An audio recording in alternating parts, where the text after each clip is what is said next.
Welcome back to the channel, everybody. It's time we're going to talk about three Premier League clubs specifically that have had a very disappointing start to this Premier League campaign. We're also going to talk about a few honorable mentions later in the video, so stick around for that as well. But I don't want to take too much of your time. We're going to go ahead and get started with our first club that has had a disappointing start to the 2024-2025 Premier League season, starting with Crystal Palace. Crystal Palace, at the time of recording this video, is 0-2-2. That's 2 draws, 2 losses, and on 2 points. They currently sit 16th in the Premier League table. This team is not playing very well at all. They've conceded 2 goals in every match except the one draw against Chelsea. If you take a look at their schedule, a 2-1 loss on the opening day at Brentford. Not a great start. And then you've got a 2-0 loss at home, a 1-1 draw at Chelsea, and then a 2-2 draw versus Leicester. So again, at home versus Leicester, you got to be getting 3 points. Not only do you have to be getting 3 points, you cannot start that game coming back from 2 goals down. I understand that, it happens, whatever, but against a team like Leicester, you can't be 2 goals down at the beginning of the second half. Obviously, Leicester scored in the first minute of the second half. How does Crystal Palace fix things going forward? And starting off, sort out who will be playing, with Eze behind Mateta. Because, you've had just last game, and Ketia started kind of in that second 10 position with him. And he looked very good. So is this the answer going forward? Is Daichi Kamada, is Mele Sarr, are they just going to end up not playing many minutes moving forward? What is that going to look like? As well as the potential of a third center back. You've got Gehi and Lacroix, who are probably going to be starting every single match they can for Crystal Palace. Is Nathaniel Klein that right center back? Is it going to be Chris Richards? They also have that Moroccan center back. I can't think of his name off the top of my head as well. Who is going to play in that role for Crystal Palace this season as that locked in third center back option? Moving forward, they do have a lot to be hopeful about. The 2-0 loss against West Ham is the only game they lost on XG. They beat Leicester on expected goals. They beat Chelsea on expected goals. They beat Brentford on expected goals. They just need to finish some of those chances. And Ketia, as a player, had a lot of chances against Leicester just last week, this past matchup, excuse me. And, if he starts tucking away some of those opportunities, I think they'll be okay. Eze will need to bring his goal scoring numbers up this season, as well as Mateta. They'll need goals from all over if they want to continue to perform. If they want to challenge for a mid-table finish, if they want to challenge for 10th, 9th position, they're going to need to do much better moving forward. And it starts with getting a win this upcoming weekend. Palace will be hosting Manchester United, a team that's also been struggling this season. If Palace can get a 3 points at home against Manchester United, it'll be a statement win for Glasner, a manager who I think is doing fantastic things at the club. I think if there's no possibility of him getting sacked, in my opinion. I think he needs to stay. I think the project, at least, is good for Glasner. I think he's setting up Crystal Palace to have success moving forward. If you take a look at them, they haven't had too many struggles scoring goals. 4 goals scored already this season in 4 matches. Really, the issue lies in the defensive numbers. They've conceded 7. That's as many as Leicester's conceded. That's as many as Ipswich has conceded. They need to do better in the back, at the back, and I think that starts with sorting out the final bits of their back line. Is Adam Wharton and Doucouré really the players they want sitting in front of that back line? I think Adam Wharton is. Doucouré, of course, up in the air right now. Is this just the player that, Glasner's come in and had, so he has to play him there? It's really interesting to see what this will look like going forward for Palace. So taking a look at their next couple of matches, Palace has QPR in the Cup. The day you're seeing this video, they would have already played that match, maybe, or right before the match. The match is at 2:45. This will go up 2:45 my time. Video will go up 9 a.m. my time. Obviously, that's a bit different for people in the UK, but they play Man United, then they go on the road to Everton, and then they play at home against Liverpool. They have to get 3 points, so whether that's beating Everton or Manchester United, I think they need to win one of those games at the minimum and get a point from the other. And then Liverpool, I don't think there's a chance of them beating. And then I could see them going on the road to Forest and winning that game, as well as a London derby against Tottenham, I think, especially because Tottenham haven't had the best start this season. We'll actually be talking about them later this video, but we're not going to get into Tottenham just yet. I think that in their next 5 matches, I think a good 6 points, 6-7 points could be very good for them. I think, you can beat 1 of or 2 of Everton, Manchester United, and Forest, and then get a point somewhere else in there. So that's 7 out of 5. That'll put them on, 9 points. So pretty solid there, all things considered, especially the teams that they're playing. They're playing in their next 5 matches 3 of the big 6. So Tottenham, Manchester United, and Liverpool. So it'll definitely a place where they can get points in some of those matches between those. But Palace needs to go and figure out where's a consistent goal score for their XG numbers to put those chances away, and also what is going to happen at the back for them. One of the positions that they didn't really fill is that goalkeeper position. Is Dean Henderson really going to do the job there? You know, he's been playing for them all 4 matches in the Premier League. He's averaging about 3 saves per game, so it's decent numbers. But again, is Dean Henderson the man moving forward for Crystal Palace? We'll just have to wait and find out. You also have Matt Turner on that bench, as well as 2 other goalkeepers, Remy Matthews and Louis Molden, who probably won't play many minutes. I think Matt Turner's probably the backup there for Crystal Palace. Up next, we're going to talk about the team currently sat bottom of the table on 0 points, Everton. Everton have had really, really bad game after bad game. They've conceded 3 goals or more in all 4 of their matches. 3-0 loss on the opening day to Brighton. 4-0 loss to Tottenham. 3-2 loss to Bournemouth, which they were leading 2-0, and then again 3-2 loss to Villa, which they were leading 2-0 again. So really, really poor start to the season for Everton. Dwight McNeil, if they're going to stay up, Dwight McNeil needs to be the man to kind of will them to victory, if you will.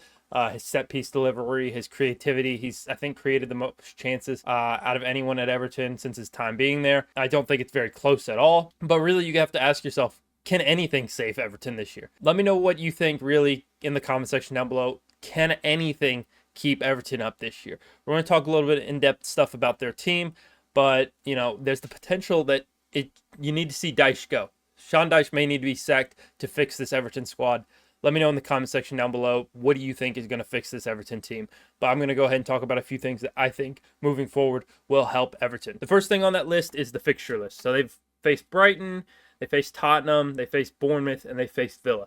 All 4 teams are very solid teams. They play Southampton in the Cup the day you're seeing, the day this video is being uploaded. They play Southampton in the Cup, and then they play Leicester on the road, and then they host Palace, host Newcastle, and then they're on the road to Ipswich, and then they host Fulham for their next 5 matches. And then the 6th match, if we want to talk about that, they play at Southampton. So again, out of these next 6 matches, 3 of them are the newly promoted teams, which they have to get, realistically, Everton have to get 7 points out of those 3 matches alone. And then if they can nick a point off of Fulham, they can nick a point from Newcastle at home, kind of, you know, turn things around there.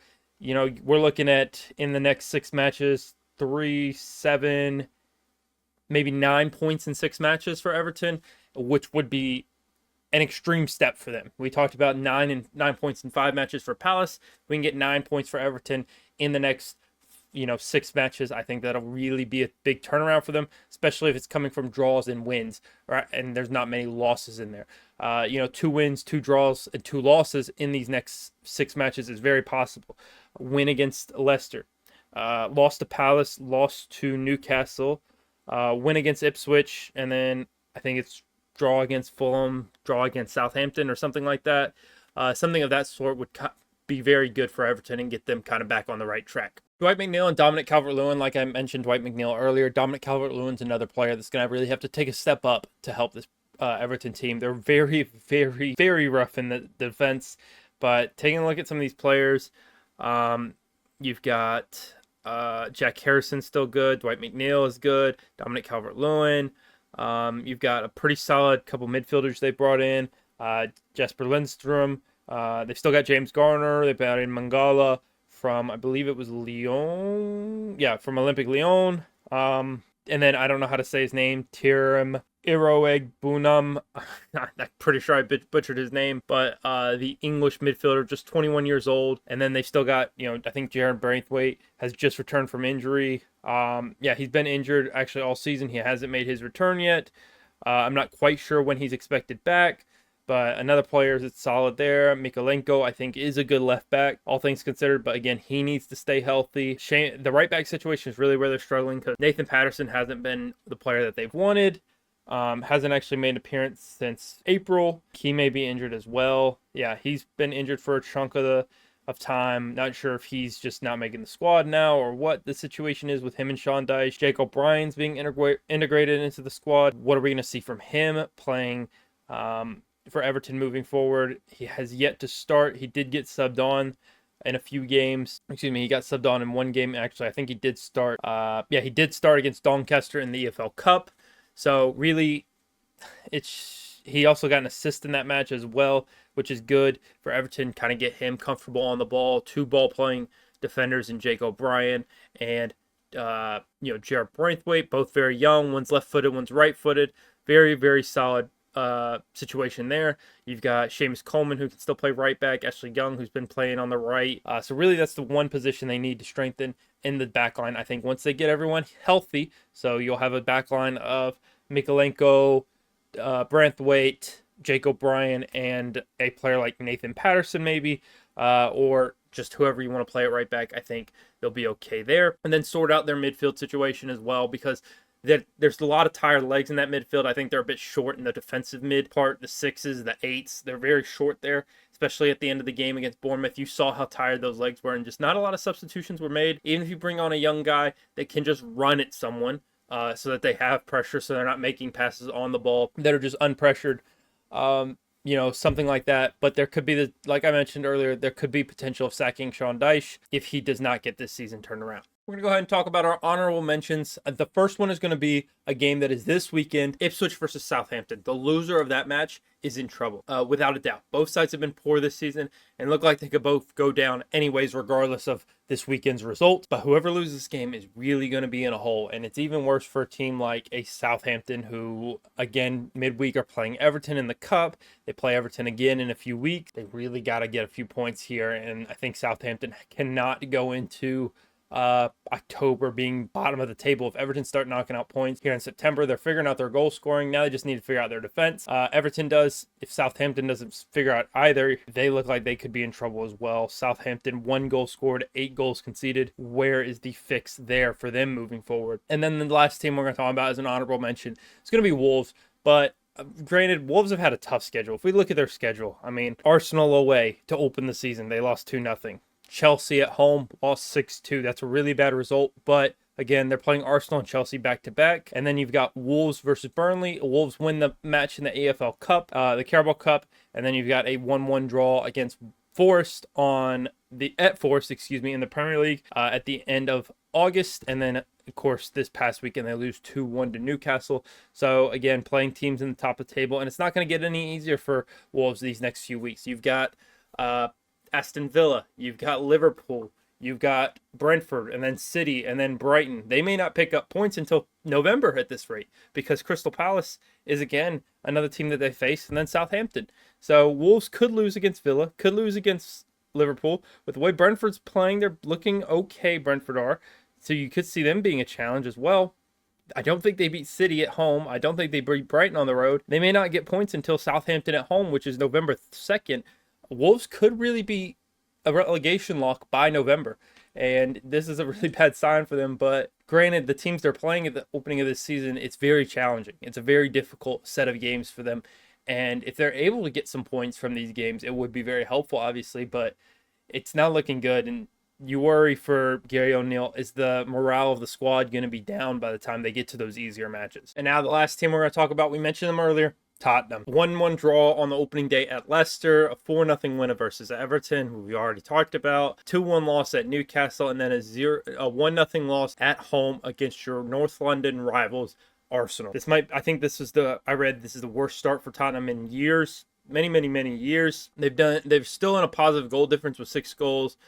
Scored, 4 conceded, but granted, 4 of those goals scored came against a really, really poor Everton side. Dominic Solanke is yet to get his first goal for the club. Right now, the goal scorers are Bissouma, Romero, Porro, and Son, who scored twice. Assists coming from Van de Ven, Kulusevski, and Madison. Madison's got 2 assists. A player that didn't really show up against a very bad Arsenal side, so that doesn't concern me because I'm an Arsenal fan, but would be concerning for Spurs is that James Madison didn't look good at all against a really, really bad midfield for Arsenal. That midfield of Arsenal is just slow. It's so slow. There should have been no problem for Tottenham to get through that midfield. Arsenal kept a clean sheet against them.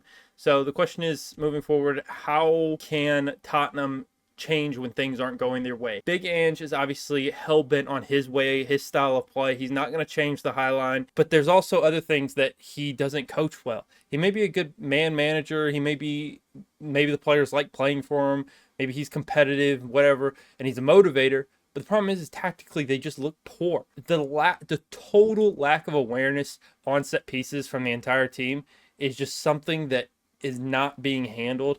And it's going to cost them many more games this year. It's not just this Arsenal game. This isn't a fluke. It happened last year against Everton, if I remember correctly. And you have to ask yourself, when is it going to change? When are they going to improve on these things? And then you look at his style with the right back and left back, Udogie and Porro just bombing forward on the wings, bombing forward and sending in crosses. Well, guess what? If those are consistently inaccurate, it doesn't matter.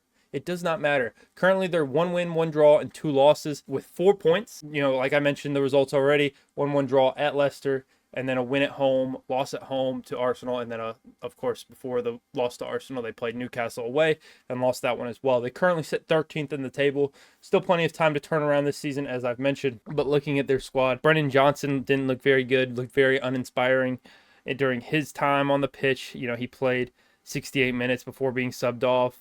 Solanke, again, 90 minutes, no goal for him. Is that looking like a waste of money? He was the biggest signing of the summer from a price side in the Premier League. Porro looked very, very average. His crosses, he played 9 crosses, only 3 of them were accurate, according to SofaScore. And then looking at Maddison, again, not a fantastic performance from him. Just seemed like he wasn't very, I don't want to say he wasn't there, but like it's just seemed like he wasn't really taking any risk when he was on the ball, when he had opportunities. There was no risk being taken by Tottenham. They were being very cautious, and they really played right in Arsenal's hands, because Arsenal were fine letting them have the ball in their half, and Tottenham could bring it up into the about midfield before Arsenal would press, because if you're not giving that space in behind, they can't really bomb forward. And that's really the way Arsenal wanted to play. You know, park the bus, whatever you want to call it. But that's exactly what Arsenal wanted to do. They had a team that didn't have the speed, didn't have the athleticism to really keep up in midfield. So they said, you know what, we're going to play a lower block. We're going to try to nick our goal how we can, but this is how we're going to play. And honestly, they got it spot on. But the problem is that there was no risk being taken by anyone at Tottenham. It seemed very, very passive. And they were fine just having possession for the sake of possession. If we look at the stats, Tottenham, had more shots, but they had 15 shots to Arsenal's 7. Arsenal had a .74 XG. Tottenham had a .71. So they had twice as many shots and still had a lower expected goals. Big chances created. Arsenal had 2 to Tottenham 0. Just no chance creation. They just took shots from distance and were hoping to get lucky as well. You know, twice as many passes as Arsenal. 1 more corner kick. Arsenal had more free kicks. Made 1 more tackle. Very, very just kind of lackluster, if you will, from Tottenham. Not looking to get into the penalty area. Arsenal did a good job of just kind of keeping them away. And so if it's not a clear-cut chance, are we going to see Tottenham able to get those goals that they need? And it just doesn't seem like there was a very creative opportunities there. And when he needed a goal, they bring on players like Timo Werner for James Maddison. That's not a creator. He's a goal scorer. Wilson Odobert for Brennan Johnson. I think that's a good substitute. And then Sarr coming on for Bentancur. Again, I think Bentancur is a little bit better going forward than Sarr. And these subs were made right after Gabriel's goal for Arsenal. So it doesn't make sense to me. Looking at Arsenal subs, Jesus for Trossard, Sterling for Martinelli, and then eventually Nwaneri came on for Saka. So again, no defensive substitutions for Arsenal, but a lot of academy players left on the bench actually for Arsenal. The only player not an academy product coming off the bench for Arsenal would have been Jacob Kivior, or obviously Neto, the goalkeeper. But that's all for me. If you want to see more just like this, be sure to hit that subscribe button, because we do videos twice a week. We do Friday Flair, which is a bit more shorter, a bit more fun, as well as a longer form video in the breakdown every Tuesday. So be sure to hit that subscribe button so you never miss another one. And leave a like if you enjoyed this, and comment down below some things you'd like to hear me talk about as well. And I'll see you in the next one. Peace.